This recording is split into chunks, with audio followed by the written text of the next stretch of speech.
तो फाइनली दोस्तों मेरे ओला स्कूटर को 1 साल से ज़्यादा हो गया है, यानी कि ये लास्ट 8 फरवरी 2022 को मुझे डिलीवर हुआ था और अब मार्च स्टार्ट हो गया है। हालांकि वीडियो थोड़ा पहले आ जानी चाहिए थी, बट मैं थोड़ा बिजी था तो इसलिए वीडियो अपलोड नहीं कर पाया।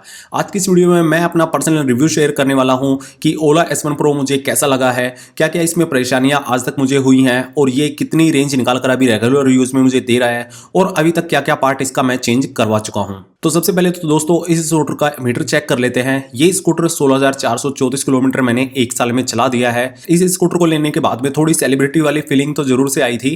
रोड पर जब भी इसको लेकर चलते थे तो काफ़ी लोग इसके बारे में पूछते थे कितना चलता है, चाबी लगती है नहीं लगती है, क्या क्या फीचर हैं। बट जब इसकी प्राइस उनको बताते थे तो फिर वो एकदम से साइलेंट हो जाते थे, क्योंकि इस स्कूटर की प्राइस काफ़ी ज़्यादा है। तो स्टार्टिंग में तो इस स्कूटर से मुझे कोई भी परेशानी नहीं आई, और जब मुझे कॉन्फिडेंट आ गया कि ये स्कूटर मुझे कम से कम रेंज में भी इजीली घर पहुंचा देता है, तो मुझे इसको दूर दूर लेकर जाने में कोई भी दिक्कत नहीं हुई।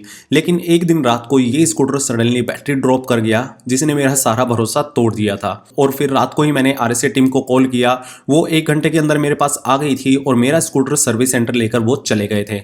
वहीं जब नेक्स्ट डे मुझे वहाँ से कोई भी कॉल वगैरह नहीं आया, ना उन्होंने कोई रिस्पॉन्स दिया कि मेरा स्कूटर कहाँ है, क्या हुआ था उसमें, तो मैं डायरेक्ट फिर उनके सर्विस सेंटर पहुँच गया जो कि पड़पड़गंज दिल्ली में था। वहीं मैंने देखा कि मेरे जैसे काफ़ी सारे स्कूटर और कस्टमर वहाँ पर आए हुए थे जिनके साथ में सेम प्रॉब्लम लास्ट डे हुआ था। तो ये काफ़ी ज़्यादा प्रॉब्लम सेम, मतलब ये सॉफ्टवेयर ग्लिच कह सकते हैं या फिर कोई प्रॉब्लम होगी। और उनके टेक्नीशियन से अगर मैं बात कर रहा था कि ये क्या प्रॉब्लम हुई थी, तो उनको भी ठीक से नहीं पता था। तो मैं वहाँ पर समझ गया था कि ये जो टेक्नीशियन है ये सब नए हैं, इनको भी इसके बारे में अभी ठीक से नॉलेज नहीं है। तो मैंने उस स्कूटर को चार्ज करवाया और मैं वहाँ से निकल गया। और उसके बाद में मुझे पता चल गया था कि मुझे अपना स्कूटर खुद से ही ठीक करना पड़ेगा। मतलब जितना भी अगर इसमें कोई प्रॉब्लम होती है तो मैं खुद ही उसको सॉर्ट आउट करूँगा जितना हो सकेगा, क्योंकि सर्विस सेंटर लेकर जाने से टाइम वेस्ट ज़्यादा होता है और वो लोगों को मतलब घुमाते ही हैं। फिर उसके बाद में मैंने इसका एक VCU चेंज करवाया था, जो कि काफ़ी रिक्वेस्ट करने के बाद में चेंज हुआ था। मतलब काफ़ी बार फ़ोन किया तब जाके वो VCU चेंज हुआ। और उसके बाद में जो इसकी नेविगेशन थी वो प्रॉपर काम करने लग गई थी। उससे पहले इसका नेविगेशन काम नहीं करता था। नेक्स्ट इसके हैंडल के नीचे का जो पार्ट था वो भी मैंने चेंज करवाया था। उसमें से नीचे से वो क्रैक हो गया था, आवाज़ आने लग गई थी, जो कि मेरा ही नहीं काफ़ी लोगों का चेंज हुआ होगा। और वो एक बार में ही उन्होंने चेंज कर दिया था। उसमें उन्होंने इसमें एक स्क्रू चेंज किया था, जिसके बाद में वो आज तक मुझे कोई भी परेशानी उससे नहीं हुई और ना ही वो दोबारा चेंज हुआ है।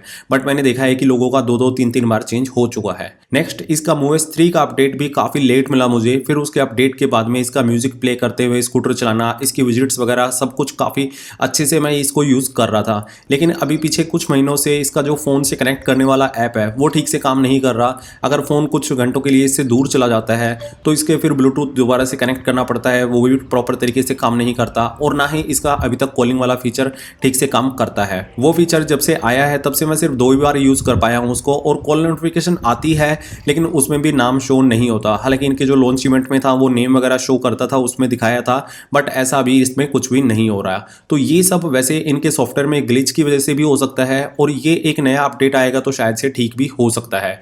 बाकी फिलहाल फ़ोन से कनेक्ट करने वाले फीचर कोई भी ठीक से काम नहीं करते, तो मैं इसको ज़्यादा यूज़ नहीं करता। और एक सबसे बड़े फीचर का सबको इंतजार था, वो था इसका प्रॉक्सिमिटी अनलॉक, जो कि अगेन ठीक से काम नहीं करता और वो अभी भी बीटा फेज में है। और लास्ट 10,000 किलोमीटर चलाने के बाद में मैंने अपने आप से ही इस स्कूटर के ब्रेक पैड चेंज करवा लिए थे, आगे और पीछे दोनों साइड के। तो यहाँ पर अगर आप कभी भी इसके ब्रेक पैड वगैरह चेंज करवाओ तो दोनों साइड के करवाना, एक साइड के मत करवाना। जिसमें कि मेरा टोटल खर्चा 1300 रुपये के समथिंग का कुछ आया था, जो कि कस्टमर को ही पे करना पड़ता है। वहीं कंपनी की तरफ से आपको कभी कोई नहीं बताएगा कि आपको कितने किलोमीटर पर इसके ब्रेक पैड चेंज करवाने हैं।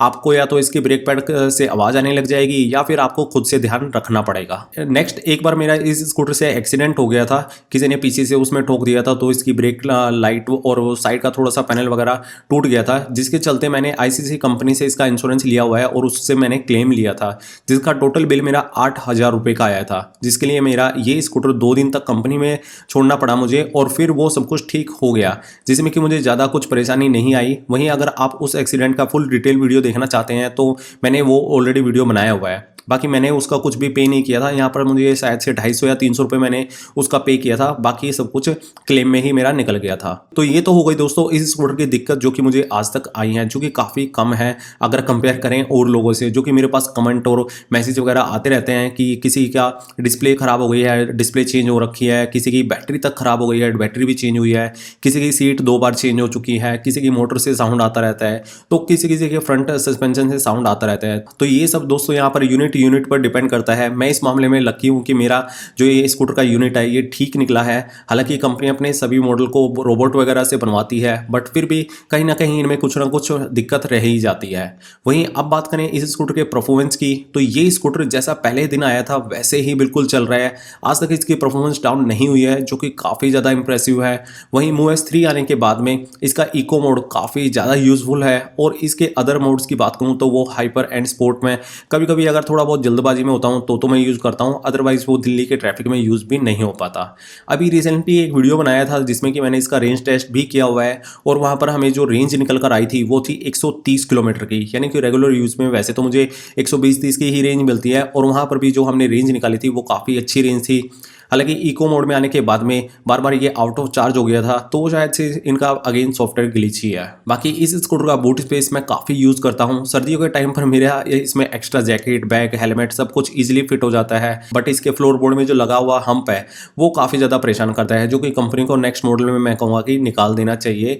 ये जो बीच में इन्होंने हम्प देकर रखा है, इसकी वजह से इसका जो फ्लोर बोर्ड है वो किसी भी यूज़ का नहीं बचता। वहीं इसका ग्रैब रेल हैंडल भी काफ़ी प्रॉब्लम देते हैं। अगर इसको स्कूटर को मैं कभी कभार ऐसे उठाकर मुझे रखना पड़े साइड वाइड में या खिसकाना पड़े, तो इसके ग्रैब रेल को अगर मैं पकड़कर उठा देता हूं तो इसका जो चार्जिंग फ्लैप है वो खराब हो जाता है। हालांकि जितने भी ओला कस्टमर हैं उन सबको ये पता होगा कि इसमें क्या प्रॉब्लम है। बाकी ओवरऑल ये स्कूटर फुल्ली वाटरप्रूफ है, इसको मैं घर पर ही वॉश कर देता हूँ, तो इसके बटन, स्पीकर वगैरह में कोई भी प्रॉब्लम नहीं आती। हालांकि तब भी मैं थोड़े से प्रिकॉशन रखता हूँ कि बटन में डायरेक्ट पानी ना मारो, स्पीकर पर डायरेक्ट पानी ना मारो, मोटर वगैरह पे थोड़ा सा मैं प्रिकॉशन रखता हूँ, बट फिर भी वाटरप्रूफ ये प्रॉपर तरीके से है। वहीं इनकी आफ्टर सेल सर्विस की बात करूं तो अब ये घर पर होम सर्विस नहीं देते, और अगर आपको घर पर होम सर्विस चाहिए तो उसके लिए आपको 1 साल के लिए प्लान लेना पड़ेगा, जो कि शायद से 3-3.5 हज़ार रुपए का है। वहीं दिल्ली में इनके 2-3 सर्विस सेंटर है, तो मैं डायरेक्ट इनके सर्विस सेंटर पर ही पहुंच जाता हूं। इसके अलावा अभी तक कंपनी ने अपने 2 प्लान को लॉन्च किया है, एक जो कि एक्सटेंडर वारंटी वाला था जो कि मैंने नहीं लिया, और दूसरा इनका सर्विस प्लान जो कि अगेन मैंने नहीं लिया, क्योंकि ये दोनों ही प्लान काफी ज्यादा कॉस्टली है।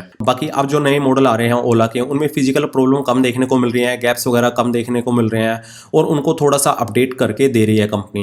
वहीं अगर आप ये स्कूटर लेने की सोच रहे हैं तो लेने से पहले सभी चीज़ों को तसल्ली कर लेना इनके शोरूम वगैरह पर जाकर कि घर पर सर्विस कितनी मिलेगी, नहीं मिलेगी, अगर किसी पार्ट में कोई प्रॉब्लम आ जाती है तो वो कितनी बार हम रिप्लेस करवा सकते हैं।